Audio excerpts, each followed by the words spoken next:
It's easy. It's really easy. It's just getting used to manipulating BeamNG. It's looking at code and knowing what's important and what's completely not important. Right, and right. On the console as well, there's a lot of unimportant stuff, and it could be just one line that's really important you're looking for, and it takes ages sometimes. Yes. That's only if you get errors, though, and hopefully we're going to be teaching in ways that will prevent that. Basically, the vehicles and the mods folder, and also the levels folder, which doesn't exist yet because you haven't saved anything. Right. They're extensions of the same folders that are in the main game directory, where you can find all the vanilla vehicles and levels. So anything you put in these folders will be essentially translated into those folders. Okay. Anything you put in these folders that are the same as what's in those folders will be overwritten by these. The documents folders take priority. All right, cool. So BeamNG, as far as those particular folders, reads these folders, well, in a weird sort of way, last. But like you said, these folders, last, which makes them the ones that work. Yes. Will overwrite anything that's the same. So if you do any modifications to any vanilla stuff and you've saved it here, it will take priority over the game directory's standard folders. Repository, such a great. So if you click mods on the top left, that's everything on the website, and this is everything you have installed or you've subscribed to. So anything you subscribe to will always update. If anyone doesn't know, if it's been updated on the website, every time you log in, it will. That's why it's so much better for modders now. They can get so many more downloads on the account, which makes it all look very nice. Right. Some mods don't get the appreciation they deserve. I'm not talking about my stuff, but I'm talking about a lot of stuff. Anyway, so from here you can see what's working, what's not working, and what's unpacked and what's not unpacked.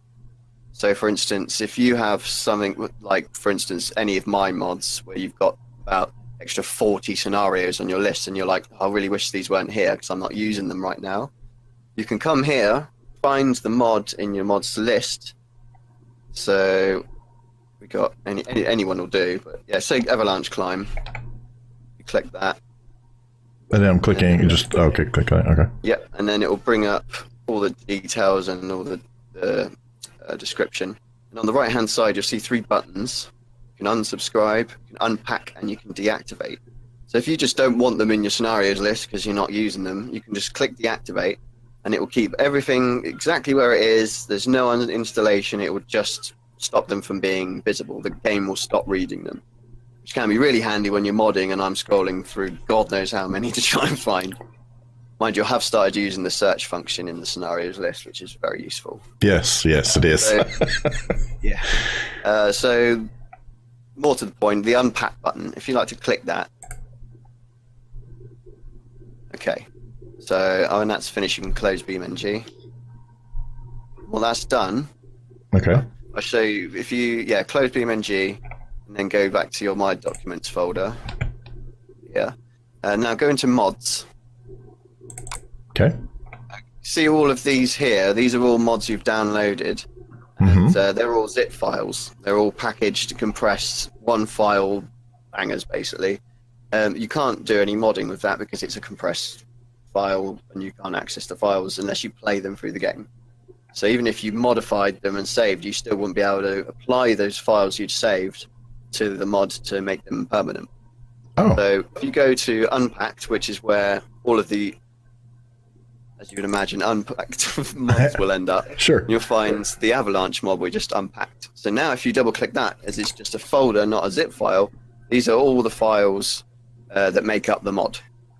So because this mod has a map that was also contained, it contains the map with the scenarios with it. The vehicles will contain all of the dummy cars, so that all the raining cars will have less parts on them. But they are just part config, so there's no extra content there. It's just telling the game how to dress the vehicles. So if you go into levels, and this will again be an extension of the levels folder in the main game directory once the game has read the mod. Okay. So that's the level name, very critical. Will contain, this mod could contain more than one level, so you would stack them all there in the levels folder as the game does in its main directory. So yeah, here is the the data for the for the map, the terrain files, scenarios folder, got everything there that makes up my mod. If you then go back to the mods folder, Okay. and open up my HighDef chase pack scenario zip. Double click on it just to open it. Okay. I need to actually decompress it. And if you look in the levels folder for this, you'll see there's all the levels that have my scenarios in them. And if you click on any one of them, or double click, I mean, yeah, you'll see that all it contains are prefabs and the scenarios folder. Okay. So it doesn't contain any level data because I've not changed anything with the level data.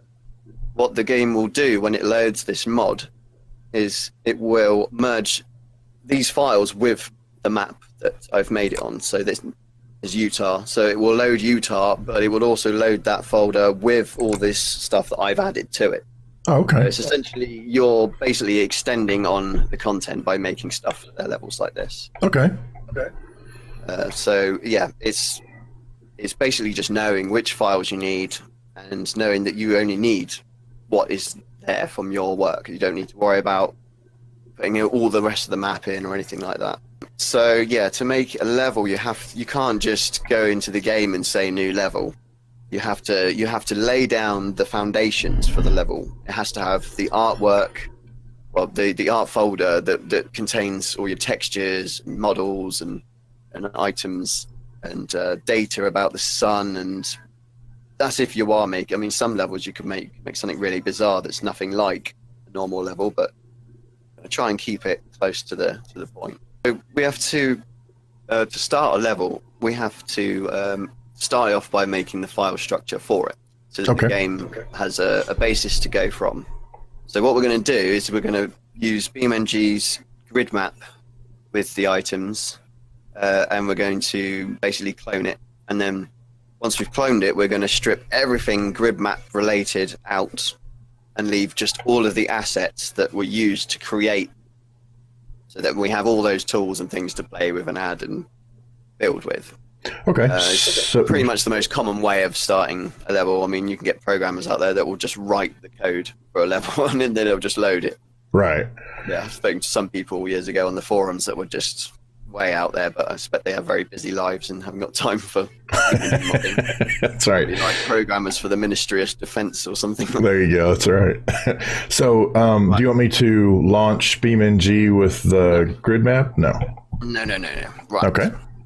We need to extrapolate it. So if you go to the BeamNG Drive game directory, Okay. you'll see here it's got the content folder, and this is the folder that basically is mimicked by the My Documents BeamNG folder. You can see the levels and vehicles folder there. Yes. Basically, they are as they are in the Documents folder, but the Documents folder adds to these basically after these are loaded. Okay. I'll make that point over and over because it's just something that is really handy to understand about manipulating this game. Sure. So, right, so we need grid maps. So if you go into the levels folder and then open up grid map. Yes, grid map. Now, do I need to extract it, or am I just opening up here? If you double click, Okay. just see if it is in. Yeah, right. Drag that folder into the BeamNG Drive Documents shortcut. It will make your levels folder with a copy of grid map in it. So no matter what we do to this map now, it will always load grid map as this map, because it's all named the same. All the files basically will be loaded on top of the standard grid map. But obviously we don't want that. We want our own level. Right. We want it to be completely unique and standalone and load with a nice thumbnail and all the description and yada yada yada. Right, exactly. So real quickly, I went from the Steam Apps content levels grid map zip file. After I copied that over, then I clicked back on the shortcut for my BeamNG Documents folder, and now I have the levels folder that we just put in there. Mm-hmm. Okay, cool. At any time, if you were playing with the editor and you press Control Save, then the game would have generated that that folder as well and put anything that you'd changed in there. But yeah, I did not realize that. Okay. You hadn't used anything that would caused it to need that folder, so it wouldn't be there. The same with the vehicles folder. I mean, that doesn't come there to begin with either. And this, I think, saves as well. I think that's there, and screenshots might be there. But anyway, yeah, the levels and vehicles folder, they get generated when they're needed, basically, when you've started doing something. Okay, that's cool. That makes sense. Mm-hmm. So from here, the game will load it from this folder, and it will always take priority. So yeah, covered that. So right, if you open the levels folder, okay, see it's grid map, and if you open that, so you've got everything that's in grid map. Lots of stuff. Quick races, scenarios, everything. Wow. We literally need a very small percentage of the amount of files here. Oh, okay. So all we're really interested in is the files that tell you what the level is and description and everything about it, and we need the art folder, which contains all the assets and everything you can add to your level. Okay. So we're going to delete a load of things. So if you control click on following, we go bus lines, forest, quick race, scenarios, all of those prefabs. Okay. Grid map terrain. The other terrain on below these PNGs. Okay. Yeah, and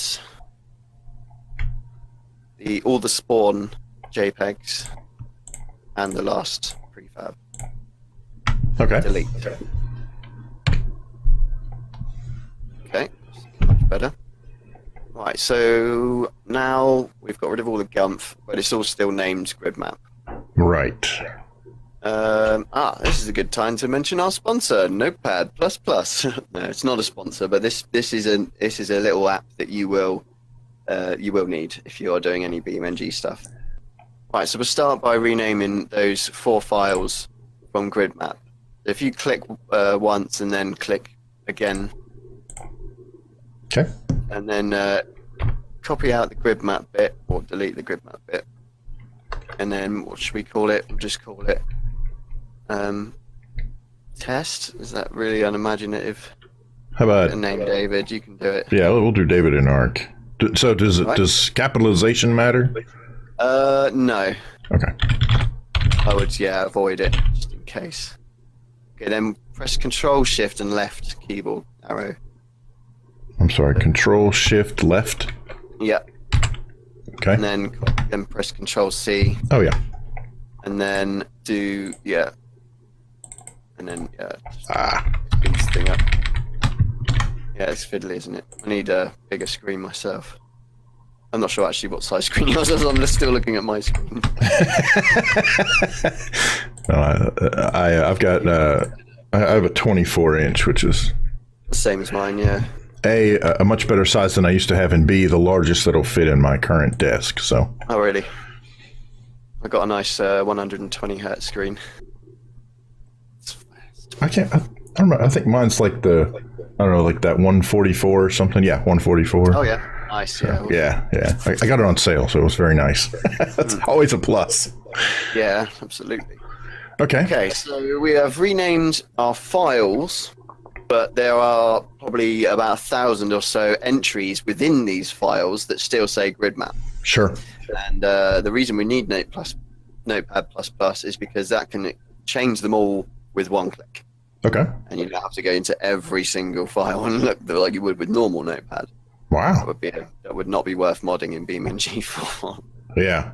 Okay, so if you right click, or actually, the JSON files will always be useful to be opened with Notepad. So if you go open with, and then always open with Notepad++.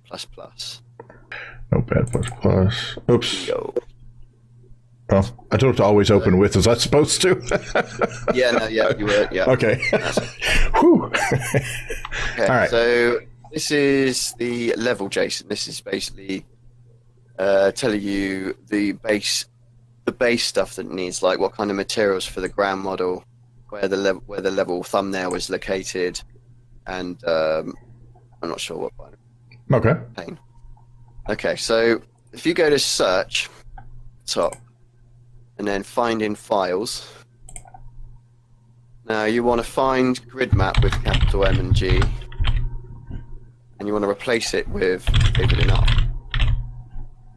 And you want to click where directory is at the end. There's the 3 button box. You click that, and then go to libraries, documents, and G, and then levels. Davidinark. Oh, grid map. We haven't renamed the folder yet, but we can do that in a moment. If you click the grid map folder, which is what we're working with at the moment, click OK. All right. Now we're telling it to search for every file inside that folder, which is the one we got in the background here, and find any entry in any file, text file that has the grid map, and replace it with that name. That means that when the game loads the level, it will see, oh, this level is called Davidinark, and oh yes, all these files are telling me that this item here is for this map, this item there is for this map. We can use them all, and I'm not going to give any annoying, basically. So now, if you click replace in files, this was worth the tutorial right here. I've never played with Notepad++. This is worth the price of admission right here. Where's this been all of my life? Exactly what I thought when I came across it. Holy cow! Okay, so replace in files. I spent a lot of time in the past using normal Notepad to do very tedious things to get what I wanted. Oh yes, this is wow. Okay. Oh, that's worth it right there, man. That is phenomenal. Okay. Is awesome. Look at that, 1,100.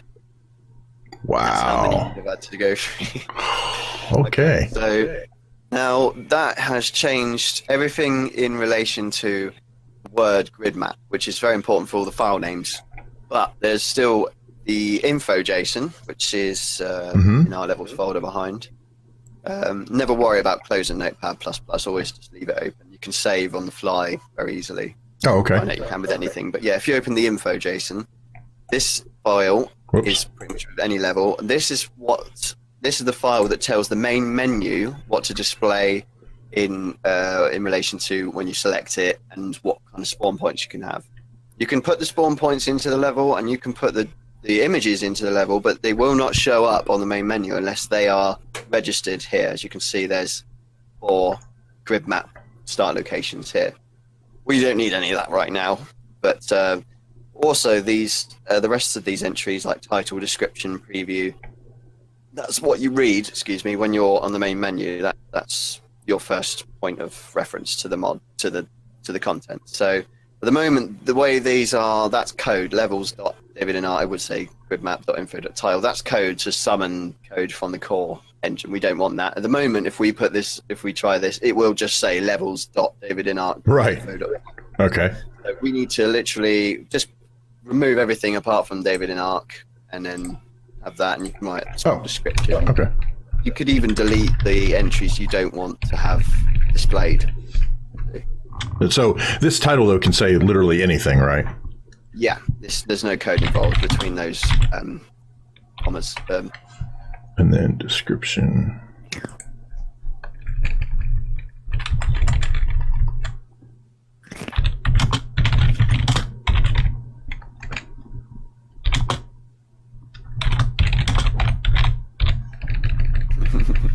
You're gonna need it. Yeah, we all will, I'm sure. Okay. Anything else I'm supposed to do here other than those two? It's not very important, but you don't need to do all those. But it would just be explained enough of that, so it doesn't matter. It's not important. Okay. So because we are not using any spawn point stuff, we're going to delete literally everything apart from the authors. To my opinion on the authors thing is, if I'm using BeamNG assets, I always put them in last on the authors, because they were the ones technically that made Gotcha. those assets. So, yeah. And is that how that works, or do I need to separate them by comments, or how does that? That will come up on the main menu. Okay. But yeah, just generally, I always sign it with me and them, just so out of respect. Sure, absolutely. If I had to make my own assets, then I would not be BeamNG modding. Basically, I mean, if it looks right, it's probably right. All right. Yep. Yeah. Yes. Exactly. I love that. It's a very good. That's a very good life lesson right there. Yeah. I go quite often. That's right. So we need to get rid of all the data that is specifying anything about spawn points. If we don't say anything about it, it will just use our main only spawn point, and it will just work as normal. It's only when you start wanting multiple that you then have to declare, I want the default spawn point to be this one, and then I want all the other spawn points to be blah blah with these pictures. And so we can delete all of that from line 10 all the way to line 32. Need it completely deleted so the authors meets up with features.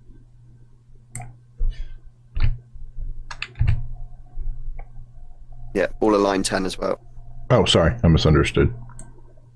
Yeah, any spawn point data. So yeah, there we go. Now that will load and not be like, oh, where's all the other spawn points then? Oh, I'll give you an error for that. Right, so okay, so save is at the top there under edit, but the file, the one next to it is save all files. So if you've modified a load of these tabs, you can just click that and it will save the lot. I use that all the time. I use that only just in case I've forgotten. Sure. Saved. Yeah, works for me.